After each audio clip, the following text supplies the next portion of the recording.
Hi, and welcome to Random Fandom FC, the podcast where each week I meet a new fan and explore how they came to support their team, what's been their highest high, their lowest low, and anything else I should know.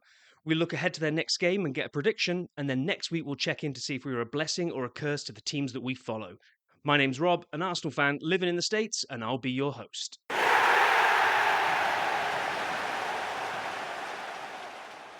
Okay, before we meet this week's fan and find out who we're going to be following on Random Fandom this week, we have to check in and see how we got on last week.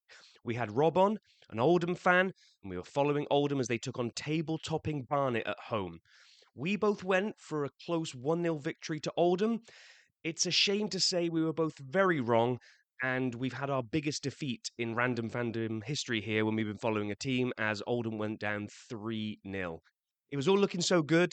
Half time, 0-0. Apparently, God's number 9, Mike Fondop, had come very close to putting Oldham in the lead in the first half, but things were looking good going into the second half. And then 2 goals in the first few minutes of the second half gave Barnet a commanding lead. Oldham tried to find a way back into it, but a third, a few minutes from time, condemned Oldham to a 3-0 defeat.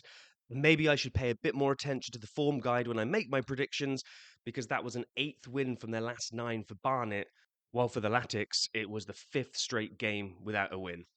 Unlucky, Rob. We dust ourselves off. We go again.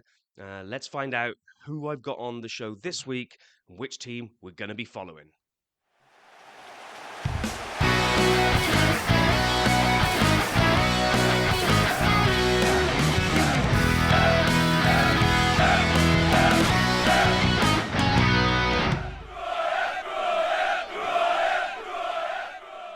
Okay, who are you and who do you support?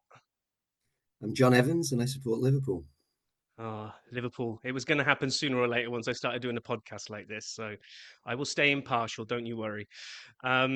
So, as we always do at the start of these things, let's jump right in at the beginning with why Liverpool? When Liverpool? And, how did you find your way to supporting them? Well, I was born in North London by Tottenham, so it was natural, just to go for my my local my local team. Now, my all my family are from Liverpool, so beaten up as a small child to support the club, and as soon as I could walk and talk, that's the team I followed. So, living in North London, probably surrounded by Tottenham fans, that's got to be a bit of a rough deal at school then, where they want to know why the local kid's a Liverpool fan. Yes, exactly. I had to explain myself my entire life, but it was pretty much 50-50 Tottenham and Arsenal, to be fair. So I got it from both sides. Yeah, I can imagine. I can imagine. And what's your first memory then? What's the either first match you remember watching on TV or going to see? Where did when did the bug really bite? Because you've been beaten up for a while to make sure you support Liverpool, but like with any of us, at some point you don't need beaten up anymore because it just grabs you and you're just all in forever, right? So when's that moment for you? Well, I used to watch football with my dad. Sorry, soccer in the States, right? Uh, I used to watch football with my dad on the TV. He was a massive Welsh rugby fan, so in exchange, used to watch the Welsh rugby with him. So it was in about 82, 83 season. I remember watching some of the games on TV. It was then, match of the day and things like that.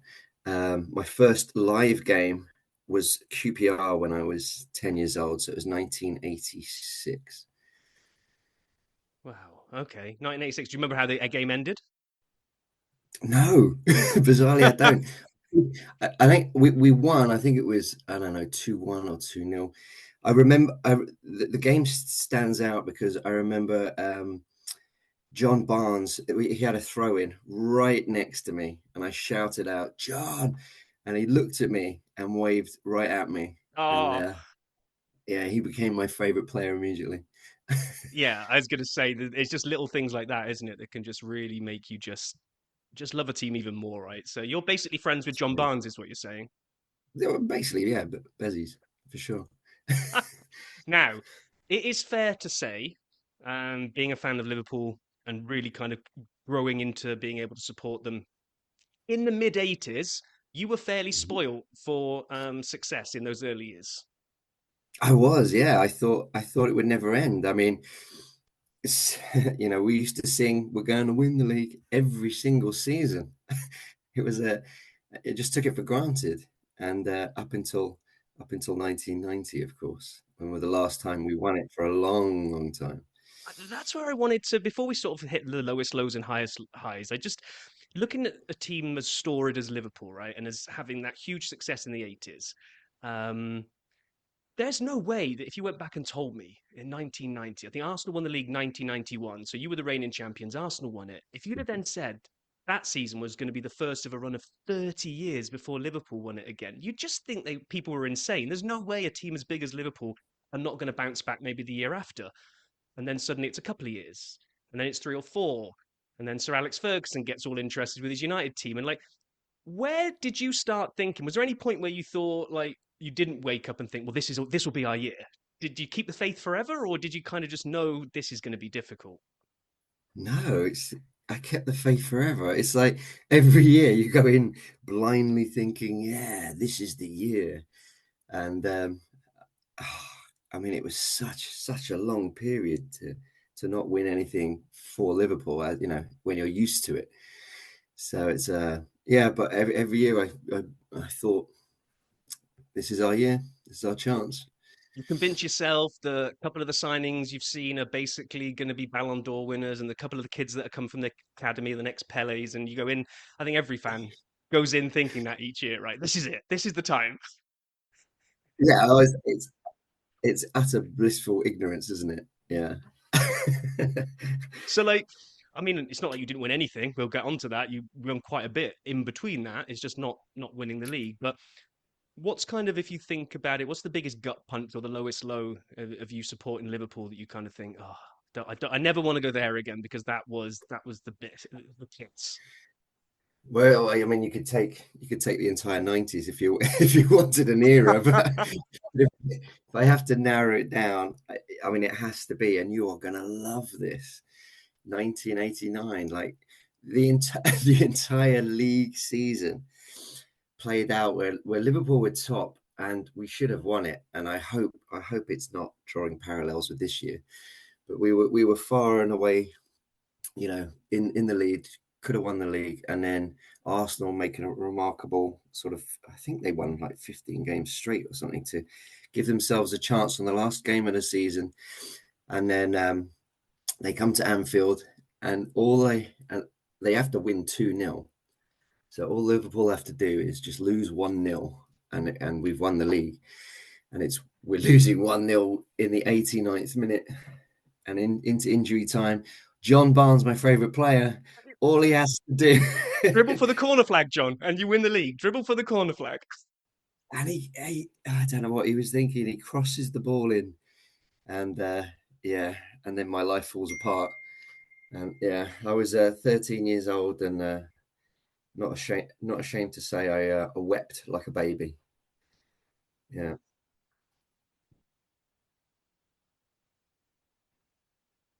Between the two of us, we've probably got the opposite side of the coins there. That if I was naming my highest high, then that night probably is. But you're absolutely right. It's John Barnes, of all the players in the world. All he's got to do is take it over to that corner flag and see out stoppage time, and you're done. And I think he tries to skin Tony Adams, and like you say, the rest is history. So I wouldn't worry about this year. We haven't got the fight. Like in that season, not only did Arsenal win like a ridiculous number of games on the bounce, they won by huge goal differences as well, because we had to pull goal difference back. Because I think that was one. It wasn't even one on goal difference. I think it was one on goal scored in the end. Goals for. Yeah. Yeah, I think the 2-0 tipped it so that we were level on points, level on goal difference, and Arsenal won by virtue of scoring more goals. That ain't happening this year, so you're all right there. I just can't see the league ever being that close again. It's just unbelievable. Yeah, every time Sky tried to make the Aguero goal, like the closest final finish to a league ever, I just sort of bristle a little bit and think, come on, football did exist before the Premier League, guys. But anyway, so we won't make you wallow in the downside. This one's probably going to be much harder. What's the highest high? Is it Istanbul? I mean, what's the highest high that you've had? It has to be. It has to be. I mean, in the 50, how many Champions Leagues have there been? 52. It's got to be the greatest one of all time. I mean, it's the 3-3, winning on penalties. The comeback was just incredible. You've played at a better level than I've played at, but we've probably both been in games where we can maybe appreciate what went through AC Milan. You're winning easily, out come the cigars and slippers, and you start not paying attention to the small details and you make a few sloppy mistakes. And this is taking nothing away from Liverpool because AC Milan took their foot off the gas big time in that second half. They were already working out what their celebrations were going to be with the trophy, but fair play to Liverpool. I mean, I'll shut up. Talk me through it from a Liverpool fan's perspective. Well, I mean, I was watching it in a bar in Liverpool.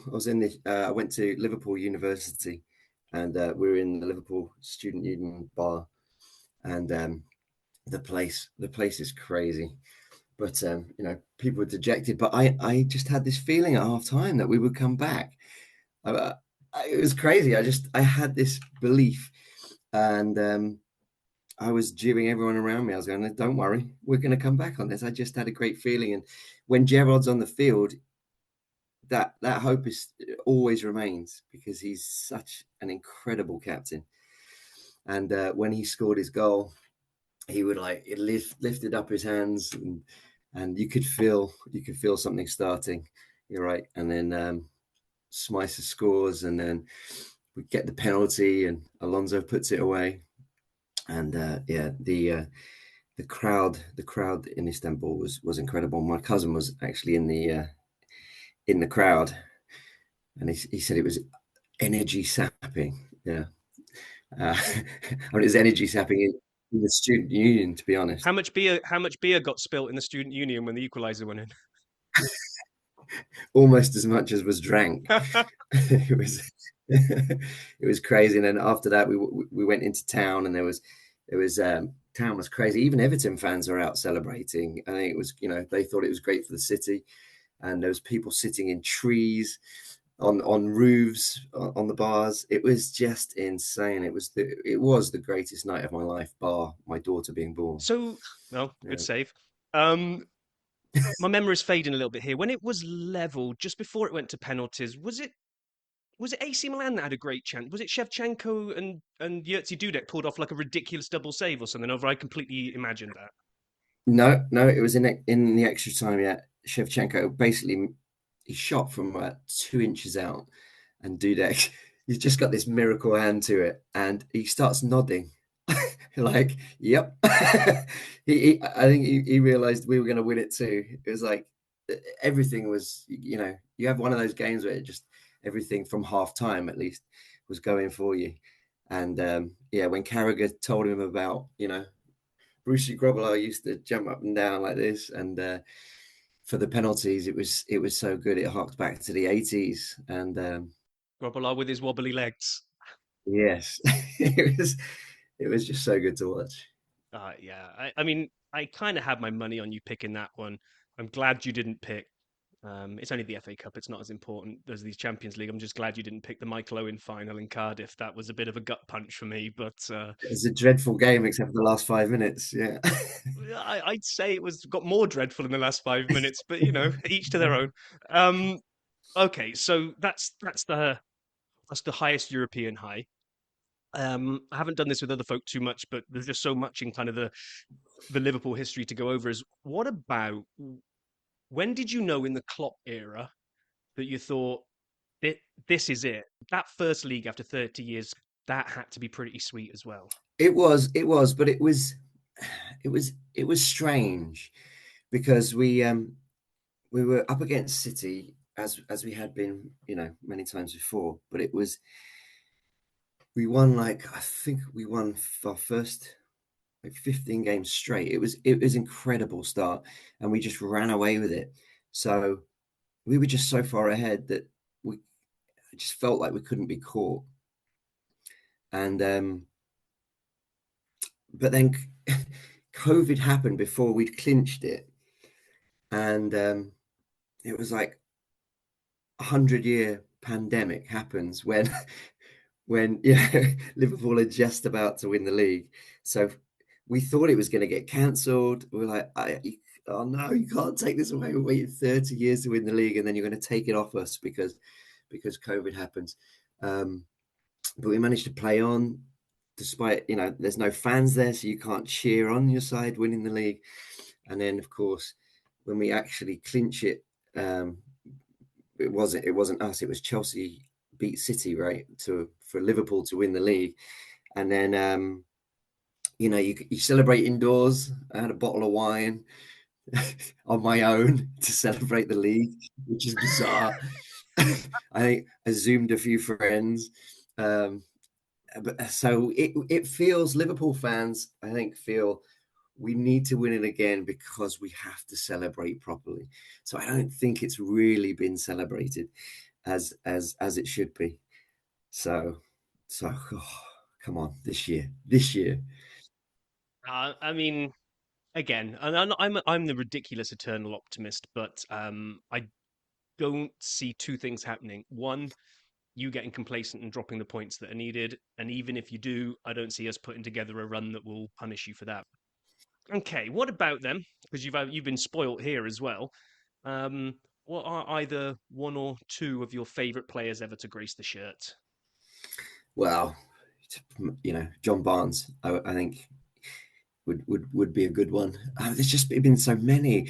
Like I grew up with Rush and Dalglish, and watching those two was just unbelievable. That's when you just fall in love with the game watching those two players.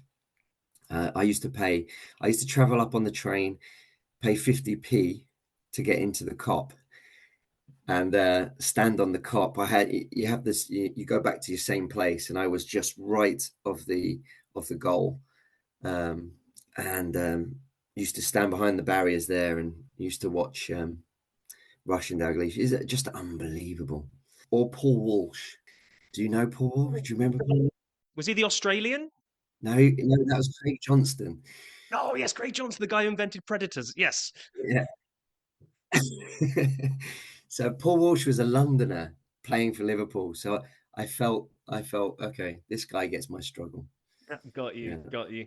I was talking to Laurie, the Palace fan, the other week about kind of miss strike partnerships because now we play 4-3-3. Everybody does. There's kind of no such thing as a classic strike partnership anymore. So you grew up in like the Dalglish Rush era. Do you think we'll ever go back there, or is strike partnerships done now? It's never going to pivot back to that type of tactic. No, I think we'll go back. It's yeah, tactics and systems change all the time, don't they? I'm sure we'll go back to. I'd like to see. I like Don't get me wrong. The 4-3-3 is superb, and to watch Salah is just in itself a wonderful thing to do of every Saturday.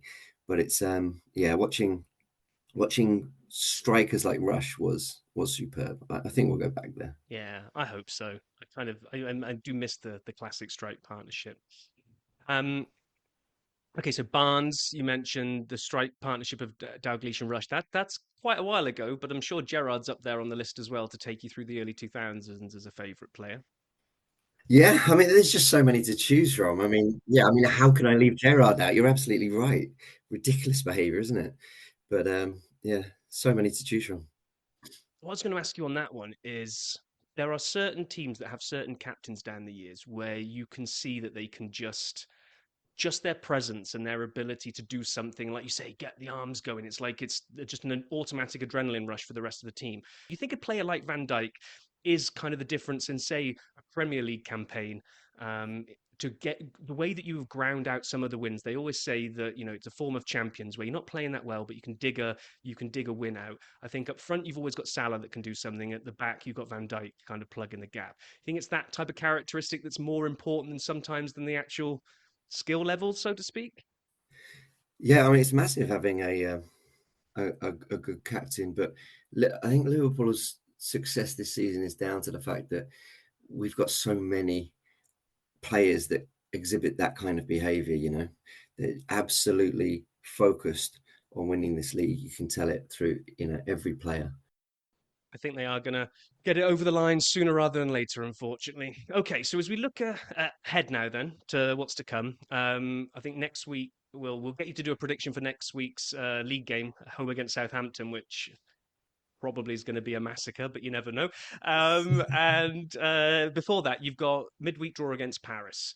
Um, the way the Champions League uh, came out this year, Um, what's your thoughts on the new format? Because you guys, I think, was it you and Barcelona? I think with the top seeds, you basically didn't Mhm. put a foot wrong in the league campaign. Um, Maybe in the old format, you might have been kept apart, but it's not the best draw, I don't think, to get as your first knockout draw, right? It's ridiculous, isn't it? You come top of that Champions League group, and you get PSG. Yeah, it's not not a great reward, is it? And some of that's more it's nothing to do with you. It's just more how it kind of influenced, I think, the so-called bigger teams that might have walked the mini league format in the past, but when they had to come up against maybe some higher pedigree sides like PSG, Real Madrid, City, they all really struggled for some bizarre reason and kind of limped into the knockout rounds. And as soon as they limp into the knockout rounds, they're now lower seeds, which is thrown up some ridiculous ties. But what's your thoughts on that one? Liverpool going to have too much for them? Yeah, I think so. Um, Liverpool's strange when we have a two-legged tie. I almost prefer to lose the first leg. It's it's bizarre, but if the second leg is at Anfield and you're 1-0 down, the crowd get behind you and special things happen at Anfield. Holding on to a lead is more nerve-wracking for me. And I know that's absolute contrarian thinking, but um, No, I can see what you mean there, especially when the second leg is at home. Obviously, you don't want to get battered in the first leg, but maybe losing by a goal. There is something, even as an Arsenal fan, I can see it. It's like there's just something about Anfield. yeah, it's unbelievable. The crowd is just incredible at Anfield, and I've been very lucky to be at Anfield for many good games. Um, but yeah, so I think it will be a draw at Paris. I think 1-1, and I think we'll have too much for them at Anfield. I don't see them being able to cope with that atmosphere and the players on the field. I didn't look to see what your path through is. Okay, here we go. I got it. You basically, So we'd have Villa. yeah, it's the winner of Villa and Club Brugge, and then if we are lucky enough to get through, I think Liverpool and Arsenal would meet in the semi-finals. I think they've basically said we can't get an all English final now, can we? Because we're all on the same side of the draw. Right. Yeah, that's true. But you'd have to beat Madrid. Real Madrid, easy. Yeah, I. That's why I said if we're lucky enough. Do you know what? I think PSV can even give us a game. To be honest, I'm not quite sure that we can go through with 2-0 draws because I can't see us scoring at the moment. But it's just I always think the games against the English teams, it's harder. Yeah, it's much better to face European competition, isn't it? Let's be honest. Right. Okay. So the one we're going to predict. So obviously you keep an eye on the European games midweek, but the one that I'll enter into kind of the official predictions. Next week, home against Southampton. You've got to be going into that being confident. What's your prediction? I am. I I was at Anfield when we beat Southampton 7-1. So do you feel? I feel like something might. Well, I'm hopeful something like that might happen again. Um, let's go for it, shall we? Should we go 7-1? Oh, okay. So you actually fancy that they can actually get a goal against you? Yeah, yeah. We're not unstoppable at the back, are we? Let's be honest. No, I've got you down for a 5-0 win. A 5-0. Yeah, I'd need to look this up to see what the record low point total is. I know didn't Swindon go down with one of the worst goals conceded? I want to say Derby or somebody went down with like 13 or I think they need 2 more points to not be the worst team. because we're like 26 games or 27 games into a season, they got 9 points. I mean, it must. I kind of want to get a Southampton fan on to just talk because I don't know how you can enjoy a season like this. It must be just looking forward to next season where hopefully you bounce back and then you can win the championship and have a much more enjoyable season. So have you mapped out your potential game that you see you guys lifting the title? Yes, yes. A lot of people think it will be the Tottenham game, but I would like it because we talked about 89. I would love it if it was Arsenal at Anfield. I really would. Yeah, there's a few people saying it could happen. Expunge those demons. I'm not sure it really expunges those demons because it's not as close. But yeah, we'd have to give you a guard of honor. But There we are. Well, and if you do, I do think you'll be worthy winners of it. Liverpool haven't really put a foot wrong. I think, what, have you lost once at home to Forest? Yeah, that was our only loss. Which, as a really, really childish Arsenal fan, as soon as everybody gets a one in the loss column, I'm happy for the season. Then it's like, well, Yeah. the Invincibles are safe for another year. But no, Liverpool absolutely will deserve it. It'd be interesting to see what happens with Mo Salah, whether he leaves at the end. I can't believe you guys could let him go. It's so frustrating that we're leaving three of our best players with contract contracts up at the end of the season. It's a terrible position. I'm not sure what's going on behind closed doors, but I would love to get all three of them signed. It looks like Trent will be going, unfortunately. Um, that's just from what I'm hearing and just you know how I think things will be. It looks like Van Dijk will sign from everything he's saying, and Salah's up in the air. So I mean, Salah is when you look at the goal scorers that make a difference, and especially the way that he plays on the wing and drifts in, even though it's the other side, he's kind of reminiscent when I look back at teams, a bit like the way Henri used to stick to the left wing, do people with pace, come into the centre and finish. It's the classic one. It's a bit like Aaron Robben always cutting in on his left foot. You can see it coming. They stand the defender up, they shift the ball to the left hand side, and the curler to the fast post, and then it goes in. It looks so easy just to stop it on TV. It's like, well, just stop him shooting on his left. yeah. Yeah, but like he did at City, then if you step too much that way, he's happy to take it on, on his right and bury it in the corner as well. So I mean, he's just unstoppable. I'm glad I'm not a defender and have to play against him. He's just remarkable. And it's last little thing before I kind of wrap this up. It's always funny about right player, wrong club, wrong time, and how different clubs can kind of bring the best out of a player. Because I think I'm right in saying Chelsea had both Salah and De Bruyne. It's incredible the way those two in particular have just kind of gone from nothing careers to kind of almost what you'd say a legacy that they've both left. Yeah, yeah, unbelievable. Right. Well, time is upon us. So thank you so much for coming on and well, thank you so much for coming on and reminding me of Anfield '89. I mean, that was a high point of this for me. And I will wish you all the best and enjoy celebrating the title in a few weeks' time. And maybe we get to meet you in the semi-finals of the Champions League. If we do, I'll be extremely happy. Fingers crossed. Thanks so much for coming on. You're welcome.